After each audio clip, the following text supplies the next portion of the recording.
Já podem começar suas orações a mim, porque serei canonizado. Santo Iago está diante de vós, porque obrei milagre. Obrei um milagre muito poderoso de mudar a teologia católica da noite para o dia. Da noite para o dia, aquilo que era repetido a miúde pelos católicos no Brasil, simplesmente desapareceu. E o pessoal agora começa a desdizer tudo o que dizia na maior cara lavada, como se nunca tivesse dito. Pelo menos é isso que eu tô encontrando na resposta do padre José Eduardo. É um padre aí conhecido do mundo dos debates aí de podcast, que fez uma postagem respondendo o nosso vídeo sobre idolatria, não é? No nosso vídeo sobre idolatria, que você pode olhar aqui no canal, é 30 minutos eu explicando a teologia da idolatria e explicando por que católicos são sim idólatras. Eu respondi a um argumento que foi repetido a miúde na internet brasileira, de que católicos não são idólatras porque a veneração não possui sacrifício e a adoração depende de sacrifício. Porque não existe sacrifício aos santos, logo não há adoração da perspectiva católica. Esse é o argumento que é repetido aí pelos apologetas católicos no Brasil há muito tempo. O que aconteceu? Agora, em um esforço de reescrever o passado, os padres católicos fingem que nunca disseram isso. E aí, o padre José Eduardo fez uma postagem aqui no nosso querido Instagram de umas 15 páginas essa postagem aqui. Eu não consigo nem ver porque o fundo é branco, mas tem umas 15 páginas. Eu li a primeira e a segunda só, tá? Não li. E o que eu vou fazer? Lerei, certo? E vou responder aqui do jeito que a gente gosta de fazer, que é na primeira reação a todas as coisas. Se você caiu aqui de paraquedas, eu sou o pastor Iago Martins, sou doutorando em teologia, sou um pastor batista que produz conteúdo teológico aqui na internet. Temos vídeos aqui em vários formatos diferentes. Um deles é o nosso programa Dois Dedos de Teologia, que é o programa que dá nome a esse canal. Um outro programa, o programa De Olho no Texto, que é um programa de exegese do Antigo e do Novo Testamento, em que a gente vai pro hebraico e pro grego. E nesses programas a gente costuma tratar de assuntos um pouco mais cabeçudos. Em um desses programas, na semana passada, na quarta-feira, eu discuti sobre idolatria. E aí vamos ver o que é que nosso querido padre José Eduardo tem pra dizer pra defender aqui a teologia católica daquilo que eu andei argumentando. Se você gosta desse tipo de vídeo aqui também, essas respostas, esse debate teológico aqui por meio da internet também, não deixe de se inscrever no canal e assinar as notificações para ficar sabendo sempre que houver vídeo novo. Se você quiser um pouco mais, você pode estudar comigo. Nós temos uma escola de teologia online. Você pode aprender teologia comigo e com os meus professores, a galera que me deu aula. Tá lá também como professor e como mentor no Instituto Schaefer de Teologia e Cultura. Links aí na descrição. Tem descontos ainda de Black Friday que a gente tá mantendo pra todos. Dito isso, bora ler aqui a postagem do padre José Eduardo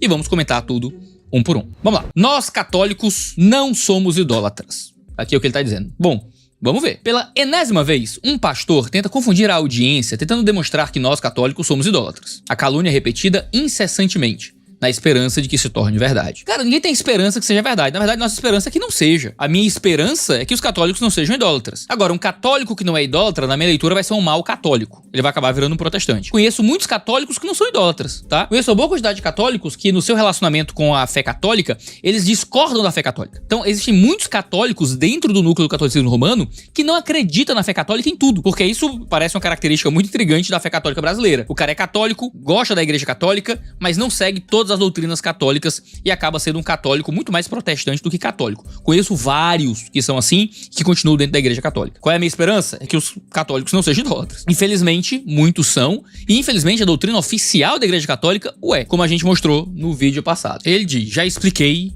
desenhei e expliquei o desenho. Parabéns, tá pra virar professor de ensino fundamental já, né? Você desenha, explica o desenho, dá virar professor de escolinha. Agora resta desenhar a explicação. Adorei. Já passa pro primeiro ano do fundamental. Vamos lá. A questão, essencialmente, tem dois aspectos. Vamos ver os aspectos. Primeiro, os protestantes não nos podem acusar de idólatras, porque eles confessam conosco a fé na Santíssima Trindade, Deus uno e trino, sem confusão de pessoas na unidade da mesma substância. Isso não faz sentido, pra começar, tá? Não é porque você confessa de boca fé no mesmo Deus que você não pode estar cometendo idolatria, mesmo professando de fé, de boca, esse mesmo Deus. Enquanto escreve, por exemplo, pra cristãos, João vai dizer fugir dos ídolos, porque a idolatria era uma possibilidade ali dentro da vida cristã naquele período. A idolatria é uma possibilidade pra qualquer cristão, certo? Seja católico ou protestante. Por isso eu comecei o vídeo falando, a idolatria ela começa como um impulso no coração. Por mais que a idolatria se expresse em atos externos, e é isso que eu falo no vídeo, e alguns católicos parecem que estão ignorando isso no vídeo. Ah não, tá vendo? A idolatria é só no coração. Se não é a intenção do coração, então não é idolatria, não importa o que você faça externamente. Desculpa aí, é assistir o meu vídeo enquanto come capim de 4 no mato, né? Vamos lá, vamos se esforçar pra ser menos burro. A idolatria começa como uma intenção do coração. E ela se expressa idolatricamente em um ato externo, certo? O ato externo mostra a intenção do coração. Essa intenção do coração pode se expressar enquanto confessamos o Deus Trino. Ora, o povo lá de Ezequiel, que eu citei no vídeo passado, eles tinham ídolos no coração enquanto professavam Jeová com a boca. Então, confessar o Deus Trino, certo? Com os lábios não é o bastante para adorar verdadeiramente o Deus Trino. Porque a gente pode confessar o Deus Trino, mas levantar outras coisas, outros elementos da realidade ou outras pessoas ao mesmo patamar do Deus Trino ou colocar acima do Deus Trino. Quando eu entrego, por exemplo, para Maria características divinas, que são exclusivas de Cristo, como de mediação, quando eu entrego a santos no céu características exclusivas de Cristo, que é de intermediação para com Deus, eu estou entregando características divinas a indivíduos. Isso é um ato idólatra, que começa com a intenção idólatra no coração e que se expressa no ato externo. Você pode confessar o Deus Trino. A questão é, o que é que você confessa enquanto confessa o Deus Trino? Você pode confessar o Deus Trino, mas você confessa só o Deus Trino? É solos Christus, como diz a Reforma? Ou é Jesus mais algumas coisas? Porque o grande pecado dos Gálatas era ter Jesus mais algumas coisas. E Paulo foi muito duro escrevendo sobre eles, dizendo que eles tinham outro evangelho, tá? Então a defesa aqui não faz muito sentido. O segundo ponto do padre é o seguinte: portanto, o que está em discussão não são os atos internos. Também está em algum nível de discussão, porque existe uma intenção interna a ser avaliada, mas justamente os atos externos. Sim, estamos avaliando os atos externos como fruto de um ato interno, certo? Eles não existem num vácuo, eles existem dentro de uma compreensão. Em outras palavras, o que nós católicos fazemos pode ser considerado como ato religioso de idolatria? Sim, a pergunta é essa, não se ignora o ato interno. Eu elenquei o ato interno no vídeo passado justamente para mostrar que a idolatria existe sem sacrifício, tá? Que a idolatria existe sem sacrifício. Porque esse era o grande argumento católico. O argumento foi repetido por católico, repetido por ortodoxo. Eu trouxe exemplos aqui. A partir do momento que existe um ato interno de idolatria que independe de atos externos, a gente já prova que a idolatria, ela não depende de sacrifício para existir. Porque a adoração independe de sacrifício para existir. Esse é o ponto que a gente estabeleceu e é o ponto que virou uma pedra no sapato pros católicos que andaram comentando aí o meu vídeo. Eu vi alguns comentários, porque agora eles precisam se apegar a isso e dizer, tá vendo, a idolatria é só interna. É só interna, é só interna. Então, não tem nada a ver com o que a gente faz externamente. A idolatria tá no coração, a intenção do coração. Então não importa se a gente se dobra ou se não dobra. Os caras simplesmente mudaram, trocaram o argumento pra aceitar o meu argumento. Agora sim, aceitaram o argumento do protestante, ignoraram completamente os argumentos que usaram antes pra tentar fazer com que a sua fé permaneça válida, viva, né, de alguma forma. Por isso que eu digo que tem que me canonizar. O pessoal agora simplesmente tá reescrevendo a história e o passado como se nunca tivesse usado como argumento aquilo que a gente destruiu no vídeo de quarta-feira. E agora eu preciso assumir o meu argumento e tentar usar um novo argumento, que agora é um argumento meu e protestante, pra poder tentar se defender de mim mesmo. Eu acho isso lindo, acho lindo. O argumento é tão convincente que eles têm que se defender do meu argumento tentando usar o meu próprio argumento. Porque não dá pra negar o meu argumento. Então só dá pra aproveitar meu argumento e tentar usar meu argumento contra mim mesmo. Porque o argumento que eles usaram previamente não se sustenta mais. Então vamos lá, qual é o argumento do padre aqui? O pastor confunde toda hora esses dois aspectos da questão. Não confundo, tá? Isso aí o padre tá inventando da cabeça dele. Propositalmente, espero, pois se não o fosse, seria uma confissão de incapacidade cognitiva, não é? Eu já me testei, tá? Já fiz teste cognitivo. Não tenho incapacidade cognitiva. Graças a Deus tá tudo bem aqui na minha cachola, tá? Ao modo dos encantadores de serpente, com a finalidade de desorientar os ouvintes, não é?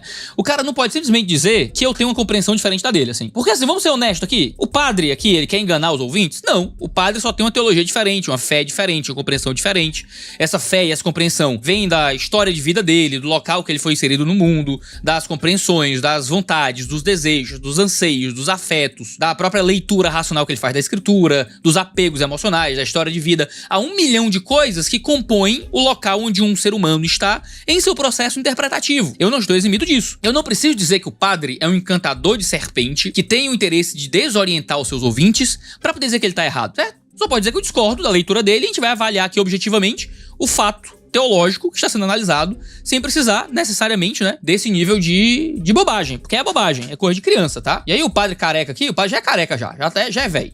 Tem cara aqui de ser mais velho que eu. Vai ficar com essas acusaçãozinhas de que é infantil, tá? Só pra deixar claro, já é infantil. Espero mais do padre. Vamos lá. Ele começa tentando enfrentar o argumento central e diz que nós católicos afirmamos que a adoração acontece somente nos sacrifícios a Deus e que no Novo Testamento esse sacrifício seria a Eucaristia. Ele vai dizer, falácia do espantalho. Nós não afirmamos que o sacrifício esgota a ideia de adoração, mas que o ato sacrificial é o ato supremo da adoração, o qual foi perdido pelos protestantes, que não são mais uma religião sacrificial, mas uma religião moderna de pregação, louvores e cânticos, e daí advém sua dificuldade de entender que nós não prestamos adoração aos santos quando nós cantamos ou rezamos. Aqui a gente tem um problema, tá? Porque o padre já usou esse argumento, pelo menos 2 vezes. Se você entrar aqui comigo, por exemplo, em um debate dele lá no Vilelinha, deixa eu abrir aqui até pra eu assistir com vocês. Vamos fazer aqui um telos do Twitterzinho rapidinho, tá? Debate do padre com o Tarsus Liturgo, lá em 1h59. O trecho é curto. Ajoelhar ou não é pra ajoelhar? Pode ajoelhar, não tem... A pergunta aqui do Tarsus é pra ajoelhar ou não é pra ajoelhar?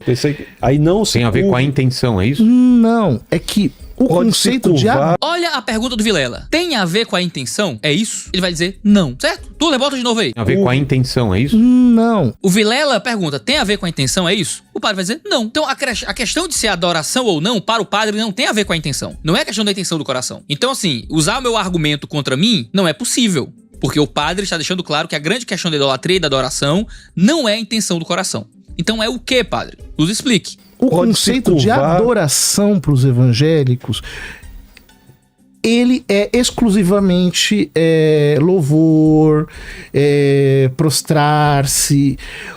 Para o catolicismo, adorar... Isso em um sentido externo. Em um sentido externo, sim. A adoração tá ligada a se prostrar, a tratar com uma reverência superior e a coisa desse tipo. Mas existe, claro, a adoração como um ato primeiramente interno. A adoração tem seus atos internos e também seus atos externos. O ato supremo de adoração é o sacrifício. É como no Velho Testamento. Ou seja, você só sacrifica para o Deus verdadeiro. É por isso que é tão importante no catolicismo o que nós chamamos do santo sacrifício da missa. Porque esse é o ato supremo de adoração. Que é a adoração no sentido máximo, porque é a adoração de Deus Filho encarnado a Deus Pai. Sim, mas E isso aí... é a adoração de Deus para Deus, na qual nós somos associados pelo sacrifício da Não missa. estou falando disso não, padre. Tá... Então o argumento do padre é que a adoração é sermos integrados ao sacrifício que o Cristo entrega ao Pai por meio da missa. Esse é o ato supremo de adoração. Quando se resume a adoração a cantar e tal, isso perde-se o sentido maior do que a adoração. Porque o ato supremo de adoração é o sacrifício. É exatamente o mesmo argumento do José Eduardo. É José Eduardo? Não, José Eduardo é esse aqui. Do cara lá, o ex-presbiteriano. É o mesmo argumento do ortodoxo que eu cito no vídeo passado, tá? Falando da questão de se Mas dobrar... é importante porque... Se dobrar, devoto de São João, para devoto de São o José. evangélico... Isso pode... Para o evangélico, a adoração significa isso. É você se dobrar, é você louvar, você estender os braços, você... Para o católico, não. Para os evangélicos, adoração significa isso. Se dobrar, estender os braços, blá, blá, blá. Para o católico, não. Então, na leitura do padre, essas coisas não significam adoração, certo? Para o padre, essas coisas não significam adoração. Adoração, em primeiro lugar, é sacrificar. Adoração é o lugar de sacrificar. Veja só, o argumento do padre é muito mais forte do que o que ele escreveu agora aqui. Porque assim, não é adoração essas coisas. Adoração não significa isso. É, em primeiro lugar, sacrificar, certo? Enquanto que no texto, ele consegue ser mais brando. No texto, não. No texto, é uma falácia do espantalho o que eu tô argumentando. Ora, eu repeti no meu vídeo basicamente o que o padre falou. Ele começa tentando enfrentar o argumento central e diz que nós católicos afirmamos que a adoração acontece somente nos sacrifícios a Deus, aqui no Novo Testamento, esse sacrifício seria a Eucaristia. Eu não digo que é somente nesse cenário, eu digo que esse é o cenário que caracteriza a divisão entre adoração ou não adoração. Para eles, você se prostrar diante do santo, orar e tudo mais, não é necessariamente adoração. Vai ser adoração, o que é adoração de forma absoluta é essa participação no sacrifício de Jesus. Então qual é a grande falácia do espantalho aqui? O padre usa o velho argumento comum da comunidade católica e tentar confundir as pessoas, criando divisões que absolutamente não existem. Eu repeti exatamente aquilo que o padre repetiu aqui com o Vilela. Eu nunca disse que o sacrifício esgota a ideia de adoração, mas é o sacrifício que, para eles, define, de fato, o que é que vai caracterizar a adoração verdadeira ou não. É a separação entre dulia e latria dentro da teologia católica. E veja, o protestantismo realmente não é uma religião sacrificial, tá? Justamente porque o livro de Hebreus vai deixar isso claro. O livro de Hebreus vai deixar claro que nós temos um único sacrifício feito de uma vez por todas em Cristo Jesus. Jesus é o único sacrifício feito de uma vez por todas. O que é que os católicos fazem? Como os católicos gostam de fazer, eles mudam as palavras para poder justificar qualquer coisa. Então você tem uma repetição do sacrifício de Jesus na missa, que não é exatamente repetição, porque é o mesmo sacrifício, é o mesmíssimo sacrifício, só que tá sendo um novo sacrifício, né? Não é novo. Acontece toda a missa, mas é o mesmo, certo? Acontece toda a missa, e sempre que acontece tem aquele sacrifício lá de novo, mas não é de novo, é o mesmo sacrifício. Entendeu? Você muda as palavras, você pode qualquer coisa significa qualquer coisa. Nós não somos mais uma religião sacrificial, porque o judaísmo era uma religião sacrificial e o sacrifício do cristianismo foi posto inteiramente na pessoa de Jesus. Hoje nós só respondemos a esse sacrifício, somos integrados a esse sacrifício que já aconteceu de uma vez por todas, porque o nosso sumo sacerdote já está nos céus, no templo espiritual. O livro de Hebreus acaba com essa visão sacrificial de sacrifícios que continuam existindo inserindo dentro do ambiente de fé a parte do único sacrifício que aconteceu na cruz. Não, mas não é a parte, só é o mesmo sacrifício feito de novo. Se eu fizer as palavras significarem qualquer coisa, aí não existe mais possibilidade de racionalidade, né? Mas o padre continua. É outra coisa. E qual é o sacrifício que tá vendo? O sacrifício da missa. Não, eu tô falando disso não. O senhor tá falando de que assunto? Eu tô falando desse assunto. Não, eu tô falando da pessoa, eu repito, desde o começo. Tô falando que se é assim, por que uma pessoa vai colocar flores no pé da estátua de um santo? Por que vai se dobrar? Isso é catolicismo? Isso é romanismo? Isso é catolicismo, mas isso não é adoração. É o que isso aí? Isso é dulia, é veneração. A adoração para nós é o ato supremo do sacrifício, é o ato número 1 do sacrifício. É a missa, entendi. Então a adoração é só a missa, então as outras a coisas missa não são. E o que diz respeito ao culto eucarístico que entra na mesma dimensão. Então esses atos, os atos externos, só seriam adoração dentro desse contexto de culto eucarístico. Um pouco mais na frente, alguém mandou a pergunta, lá em 2,15, e o padre vai repetir mais ou menos a mesma coisa. O Victor, ele perguntou o seguinte: no Círio de Nazaré, fiéis andam ajoelhados por quilômetros no asfalto quente, como promessa a Maria, que muitas vezes recebe mais destaque do que o próprio Deus. Isso ainda pode ser chamado de simples veneração? Para nós é uma simples veneração, porque não está sacrificando nada para ela. É apenas um gesto de devoção que as pessoas cumprem.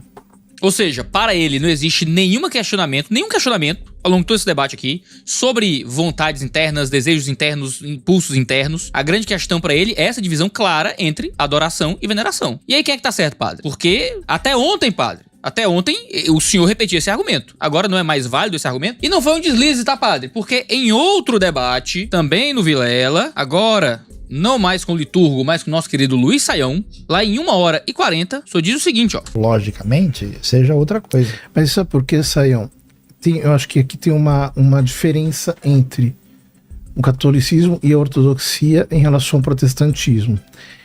Nós somos religiões antigas. E para nós, adoração é sacrifício. Olha só, para nós, adoração é sacrifício. Então, a adoração suprema para nós é o sacrifício sacramental da Eucaristia. Sim, bem conhecido. Então, para nós, o que em grego se chama de proskuneo, o prostrar-se, o curvar-se, e no latim a gente chama de dulia. Isso não é latria. Ishtahaveh, em hebraico. Eu não tô adorando. Eu estou na nossa concepção, porque nós somos religiões antigas. Agora, a partir do momento em que, no contexto da reforma, adoração é o que? É cantar, é louvar, é bendizer, os atos de adoração, né? São isso. Então, quando você vê uma pessoa cantando ou se inclinando diante de um ícone ou se abençoando no ícone, né, etc. Nessa semiótica, isso pode sugerir. Mas nós somos religiões que... Então, mas vamos lá. Então, assim, a gente fez um milagre, tá? Eu quero deixar registrado aqui que o Dois Dedos de Teologia fez um milagre. O milagre da transformação das compreensões dos católicos sobre aquilo que eles próprios disseram e aquilo que eles próprios defendem, tá? Porque aqui o padre cai em contradição com a sua própria doutrina e aquilo que ele próprio prega. Aí ele continua. Logo, partindo dessa falácia, ele afirma: o objetivo desse vídeo é mostrar que não há biblicamente diferença entre latria, adoração, e dulia, veneração. Porém, como veremos, ele não apenas não o consegue, mas demonstra o contrário, por fim finge não tê-lo feito. Ele afirma: a adoração não se expressa primordialmente como um ato externo, mas como um ato interno. Sim, começa aí. Certo? Começa aí. Ora, sem perceber, ele está argumentando em nosso favor, pois nós professamos a fé no Deus uno e trino. Portanto, o aspecto exterior é secundário no ato constitutivo da adoração. Mas ele insiste teimosa em confundir os dois atos. Vê só, o padre consegue entender o seguinte. Primeiro, a partir do momento que ele concorda com o que eu tô colocando aqui, o argumento que ele usa para estabelecer o seu ponto, não só ele, mas os outros católicos aí que estavam na internet antes dele, ele simplesmente dá um tiro no pé. Ele tem que escolher qual é o argumento dele, certo? Vocês não podem ficar com os dois ao mesmo tempo, tá bom? Vocês não podem ficar com dois argumentos contraditórios que se autorrefutam ao mesmo tempo. Ou o argumento não é adoração porque não tem sacrifício. Porque só é adoração se tiver sacrifício. Esse é um argumento. Ou o argumento adoração é uma intenção do coração, exclusivamente do coração, e se a intenção não for de adorar, igualando a Deus, então não é adoração. Você tem que escolher uma das duas coisas. Você não pode escolher as duas coisas ao mesmo tempo. Porque quando você escolhe essa aqui tá refutada. Se você escolhe essa aqui tá refutada. Qual dos dois argumentos vocês vão usar? Porque até ontem, vocês usaram esse aqui. Até o meu vídeo, o argumento era: só é adoração se tiver sacrifício. Repetido, a miúde, como uma bala de prata. E aí, a partir de quarta-feira, magicamente, tudo mudou, não é? Magicamente tudo mudou. Mudou por quê? Escolha um dos dois argumentos. Não dá pra ficar com os dois. E eu já expliquei isso. A intenção do coração não precisa ser a intenção explícita de dizer: eu vou tratar essa figura igual Deus. O homem ganancioso, ele é um idólatra, segundo Paulo, como a gente citou no nosso vídeo passado. A Bíblia chama de idolatria uma pessoa gananciosa. E ela não quer dizer explicitamente que o dinheiro é Deus. Ela só é apegada de forma errada ao dinheiro. Ela coloca o dinheiro em primeiro lugar na vida dela, como uma coisa superior, muito mais importante do que realmente é. Alguém que se entrega a relacionamentos homossexuais, segundo Romanos 1, é um idólatra. Mas ele não acha que o sexo é Deus, na verdade. Ele só coloca o prazer sexual em um lugar que não deveria ter sido colocado. Quando você olha pra Maria e dá pra Maria características que são exclusivas do Cristo, meu Deus do céu, o que é isso? Senão um ato claro de idolatria. A intenção do coração é dizer claramente: essa mulher é Deus? Claro que não. Mas a intenção do coração é dar pra esta mulher um lugar que ela não devia estar. É dar pros santos do passado um lugar que eles não deveriam estar. E é levá-los a um papel que não é deles e que é exclusivamente divino. E é isso que o padre não consegue entender sobre a questão da intenção do coração. Ele continua: os argumentos bíblicos que ele utiliza corroboram a mesma tese. Qual tese, padre? Porque a tese é minha, não é sua. Não era sua até ontem. Não era sua até quarta-feira. Então não vem negócio de que a tese é de vocês não, tá? Corrobora a mesma tese. Ezequiel 14:3-4, ídolos do seu coração. Mateus 6:24, servidores das riquezas. Porém, mesmo nesses textos, o pastor comete deslizes olímpicos. Quais são? Sobre o primeiro, ele diz que adorar é levantar alguém acima do lugar que ele seria. Não sei se eu usei esse termo desse jeito. Resta demonstrar que isso esteja sendo feito. Ele dá uma definição que não define, pretende abarcar atos que não cabem dentro dessa mesma definição definida. Tá nem escrito direito isso aqui, tá? Se ele vai dizer que eu cometo deslizes olímpicos, é bom você redigir direito o meu deslize, que nem isso tá feito. A palavra que é usada no hebraico de erguer, tá lá no hebraico, erguer, acima. Então, por que esses homens idolatravam no coração? Porque ergueram no coração. Então, consideraram como algo superior a alguma coisa da existência que não deveria ter sido considerado. B. Sobre o segundo texto, ele passa por alto que mamon é uma metáfora utilizada por Jesus para falar sobre a dulia, que era característica das religiões antigas. Ou seja, o campo semântico de dulia é mais amplo do que o de latria. E, ao mesmo tempo, o referencial de dulia que ele utiliza não tem a ver com o referencial utilizado pelo pastor. Explico. Aí ele vai explicar porque a leitura que ele faz aqui de mamon é meio esquisita. Mamon, no aramaico, significa posses, riqueza. Mateus registra o aramaico como uma forma de criar uma personificação das riquezas,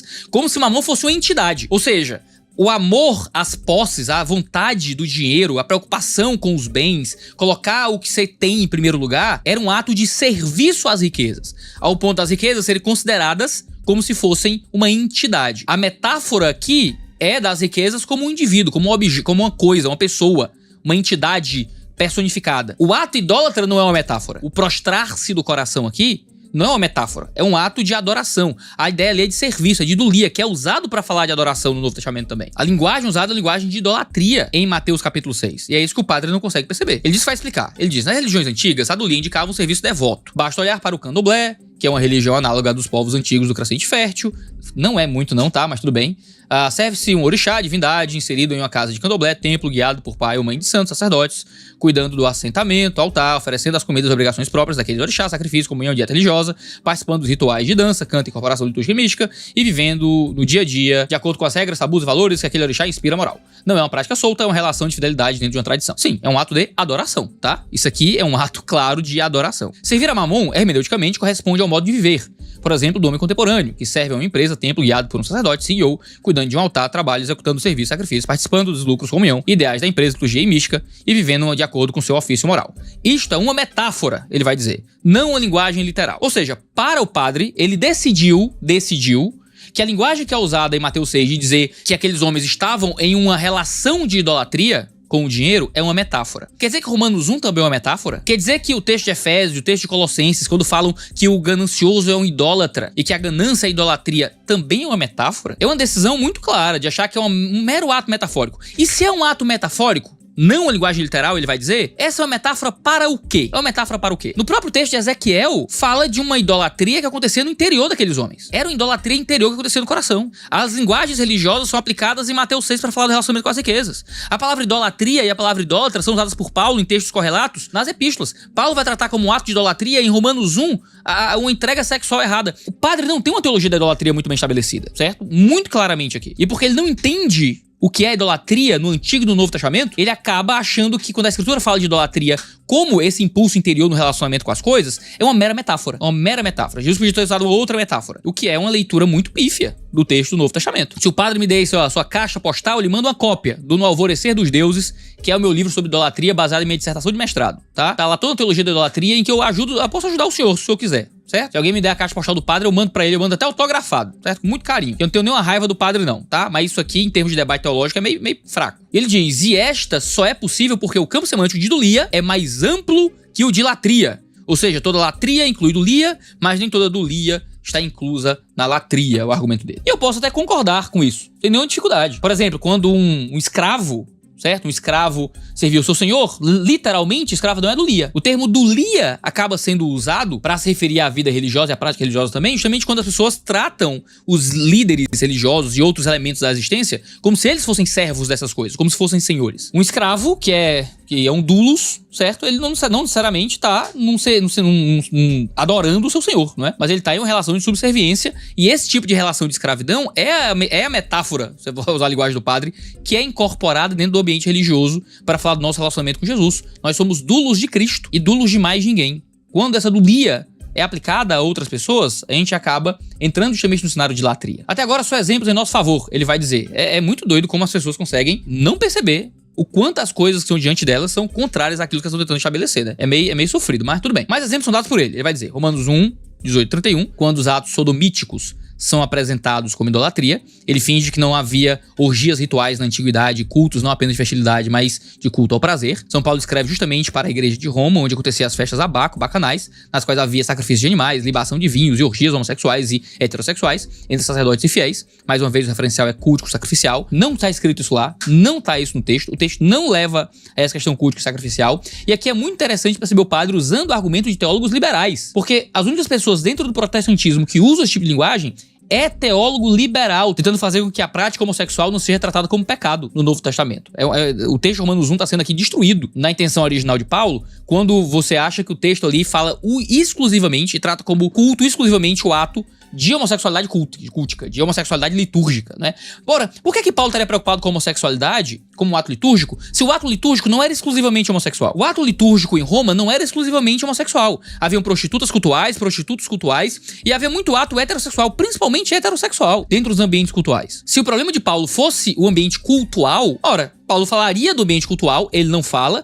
Paulo estaria lidando com todo ato sexual fora do casamento. Ele não trata, ele trata exclusivamente de homossexualidade. Só a homossexualidade cultual era pecado? A heterossexualidade cultual não era, não? Se a gente levar a ideia do padre às últimas consequências, Paulo tá condenando só a homossexualidade cultual, não a heterossexualidade cultual. O que é um absurdo, não tá dentro do fluxo do argumento de Romanos 1, poxa. Faz nenhum sentido isso. Efésios 5:5, avarenta é idólatra, e Colossenses 3:5, ganância é idolatria. Novamente, ele trata como literal o uso moral metafórico de idolatria, exatamente como Jesus faz referente ao culto ao amor. Ou seja, qual é o grande argumento do padre? É tudo uma grande metáfora. Idolatria não existe, é só metáfora. Não existe idolatria na Bíblia.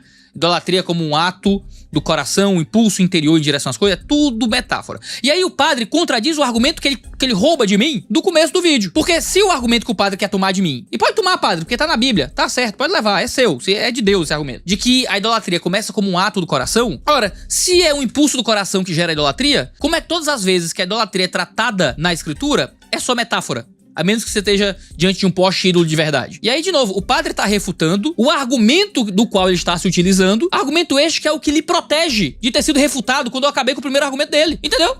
Então o padre assume um argumento meu, ignorando o próprio argumento que usou, que refuta o argumento que ele usava previamente, e agora tá tentando refutar o argumento que ele usou. Então o cara, quando viu que eu afundei o barco dele, pulou num bote que eu forneci, e agora tá tentando furar o próprio bote. Tá entendendo o nível da capacidade argumentativa estabelecida aqui? É maravilhoso. Isso é uma escola de emburrecimento, ele vai dizer. Pois ele está treinando as pessoas para tomarem o metafórico por literal. Isso é o que Platão diz que é característico da cognição das crianças. Olha o padre, né? Incrível, padre. Ele diz, você não precisa de um sacrifício eucarístico para cometer idolatria. Em sentido metafórico, não. Em sentido cultico literal, sim. Embora a idolatria se exprima precisamente na confissão de divindade da criatura que você erige como criador. Claro, se você tratar todos os muitos textos bíblicos sobre idolatria como tudo uma grande metáfora do começo ao fim, aí é muito fácil. Mas nada nesses textos aponta justamente para isso. É um pouco, assim, é um pouco triste. É um pouco triste até. Aí agora vai lidar com a parte 2 do meu vídeo. Na parte 2, ele vai dizer o seguinte. Ele tenta provar o que ninguém está impugnando, outro espantalho. que a adoração não está restrita a sacrifícios. Mais uma vez, ele cria o espantalho, fácil de destruir, e considera ter refutado a doutrina católica que ele sequer tocou. Novamente, Tuller, bota aí mais um segundinho do padre falando, por favor. E para nós, adoração é sacrifício. E aí, padre, quem tá certo? Eu criei um espantalho ou eu estou só repetindo exatamente o que o Senhor disse? O que o Senhor disse? O Senhor mesmo pregava isso até anteontem. Até anteontem, essa era a sua doutrina. Se a sua doutrina mudou, aí você nos ajude a entender, certo? De novo, ele tenta enfrentar a dificuldade principal de cara, reconhecendo que a palavra grega proskuneo muda de significado quando muda de referente, ou seja, prostrar-se diante de Deus não é o mesmo que se prostrar diante de um anjo ou de um profeta. Não necessariamente. Eu posso me prostrar até para amarrar o cadastro. Eu posso ficar de joelhos para pedir minha mulher em casamento. A grande questão não é essa. E é isso que eu estabeleço no vídeo. A grande questão é o que é que você está atribuindo e qual é a intenção quando você se prostra. Quando Cornélio se prostra diante de Pedro, quando João se prostra diante do anjo, havia claramente ali uma intenção de adoração. Por isso são repreendidos. Porque o se prostrar está relacionado à adoração. Quando você se prostra diante de uma estátua, de um santo, de Maria, e você atribui a esta imagem características divinas, entrega ofertas, entrega flores. Será que isso não é um sacrifício também? Não, tudo bem, não é, né? Para eles não é. Só sacrifício se for a Eucaristia. Isso é um contexto claramente idólatra.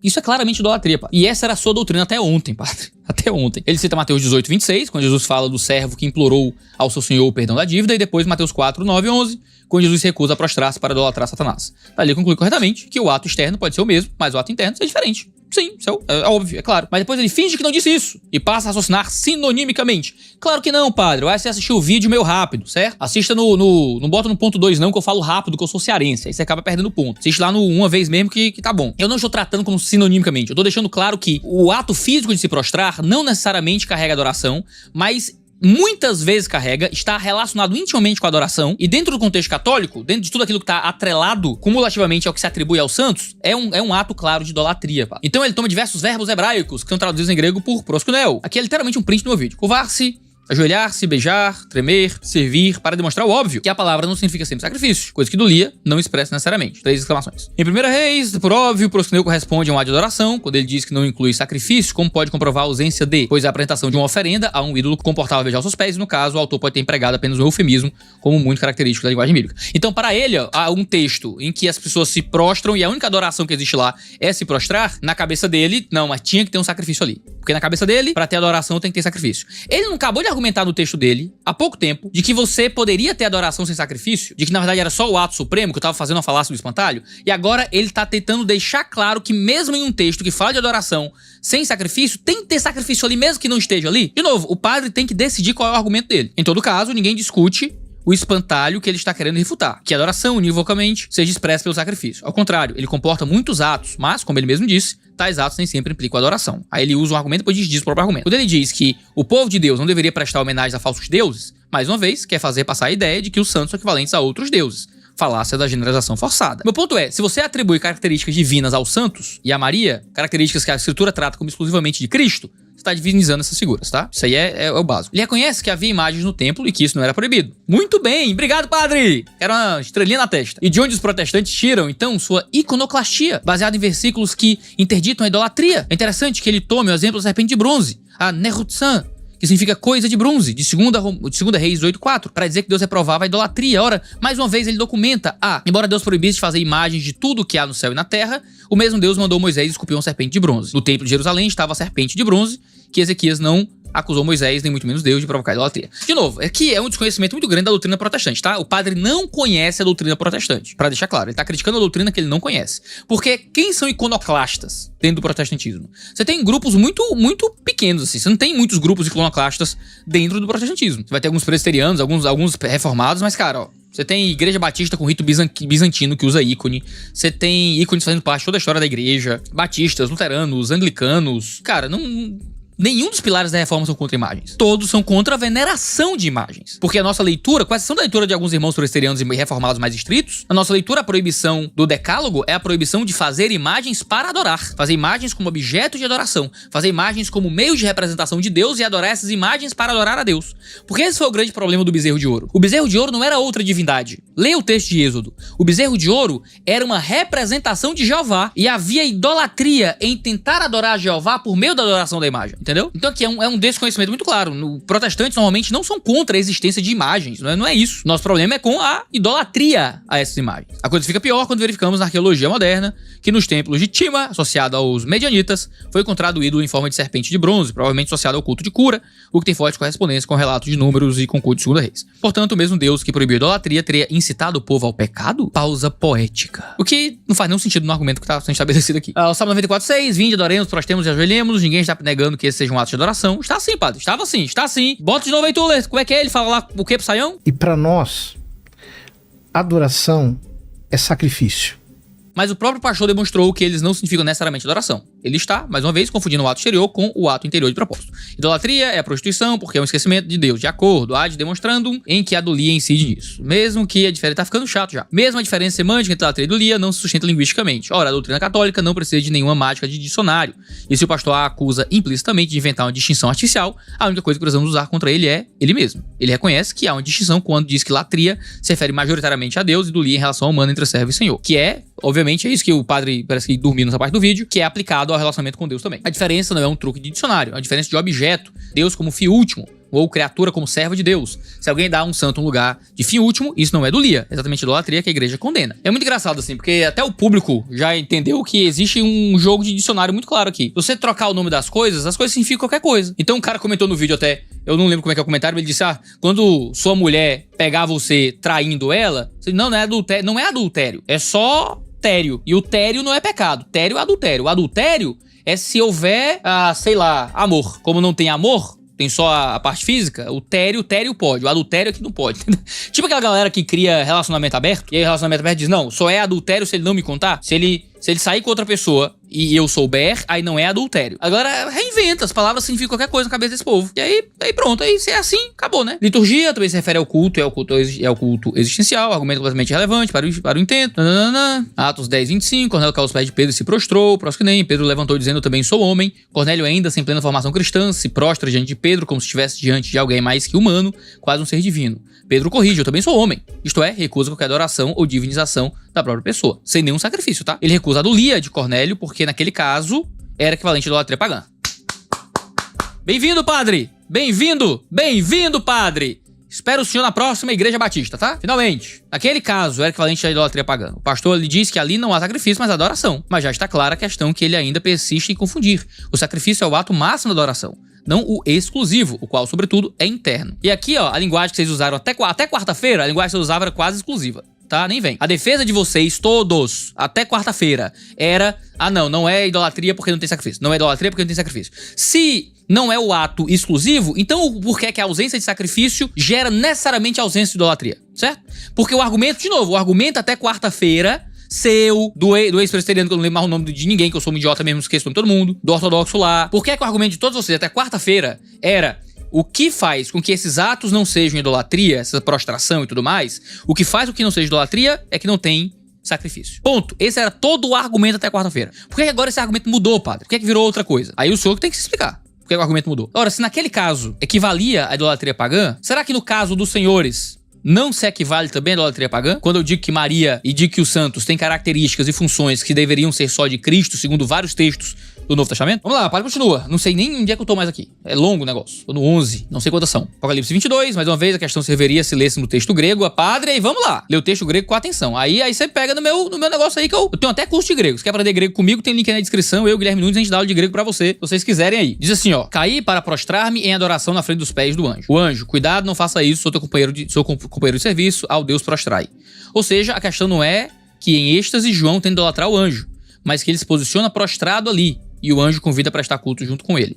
Mais uma vez, o pastor não demonstra que proskineu igual a idolatria, mas apenas que pode significar, às vezes, idolatria, e aqui nesse caso, lugar de culto-posição. Primeiro, o grego é relevante, tá? Porque o que ele coloca aqui no grego, em português, é a mesma coisa. Quando ele traduz aqui, eu caí para prostrar-me em adoração, ele interpreta que significa que o anjo se posiciona para adorar, ele interpreta errado aqui o texto, tá? O que a gente tem aqui é uma função. A função dessa queda, o objetivo dessa queda era para estar em adoração. Não que essa queda era uma preparação para a adoração, tá? Não é isso que tá no grego, não. Ou seja, eu acho que o padre não leu o grego com atenção. Se você vai citar o grego, se você precisa ir pro grego, tem que ter alguma coisa que a tradução não pegou, que justifique você ir pro texto original. Não tem nada aqui na tradução que seja diferente do texto original, tá? E de novo, é o mesmo ponto que eu já coloquei antes, tá? Ele tá dizendo, não, mas nem sempre adoração, nem sempre se prostrar vai ser idolatria, mas esse caso aqui foi. Se esse caso foi, então é porque existe uma relação íntima entre se prostrar e adorar, né, padre? Ele termina falando que a adoração é a disposição interior, fingindo que não passou confundindo-a com a prostração, deve ser o vídeo, né? Confundindo-a com a prostração interior. Hebreus 13:15 fala da confissão da fé como sacrifício de louvor, metaforicamente. Para ele, tudo a Bíblia inteira é uma grande metáfora, tá? Talvez Jesus morreu metaforicamente, né? Jesus viveu metaforicamente. A gente tem que ser crente metaforicamente, tem que amar Deus metaforicamente. Tudo é uma grande metáfora. Esse é o mesmo sentido de Romanos 12. Aí ele tenta dar um truque retórico e retornar a metáfora literalizando-a, ou seja, sacrifício igual a profissão de fé. E aí você vai de novo argumentar aqui que é tudo sacrifício, tudo metáfora. Ele encerra nos acusando de gambiarras linguísticas, exatamente quando ele acaba de não fazer outra coisa que um emaranhado ensandecido de gambiarras para tentar desmentir o que ele mesmo reconheceu no decorrer do vídeo com verdadeiro. Nem sempre proscreneu significa latria, portanto, latria. Este é um dos casos mais severos de autorrefutação triunfalista que eu já detectei ao longo da vida. É sempre assim, né? Esses caras não têm nunca uma linguagem branda pra nada, assim. Nunca é, este é um erro comum, tá? Este é um dos casos mais severos de autorrefutação triunfalista. É sempre uma conversa muito afetada que dá uma preguiça, né? O sujeito só dá argumentos contra si enquanto comemora, como um gol no fim de Copa, a vitória contra a tese que ele mesmo inventou, né? Para dar essa impressão vitorioso. É um saco de conversar com esse povo. Acabou, aqui acabou, né? Vou dar like aqui na postagem do padre e aqui fica a minha resposta, a tentativa de resposta do padre. Tá aqui minha tréplica ao padre José Eduardo. Se houver outros vídeos, outros textos, outros materiais católicos sobre isso, aí se tiver algum argumento novo, a gente entra. Se não houver nenhum argumento novo, eu vou só ignorar, tá? Porque aí não dá pra ficar o resto da vida falando de um tema só, tá bom? É isso, não seja idólatra, cheiro no seu cangote. E até a próxima.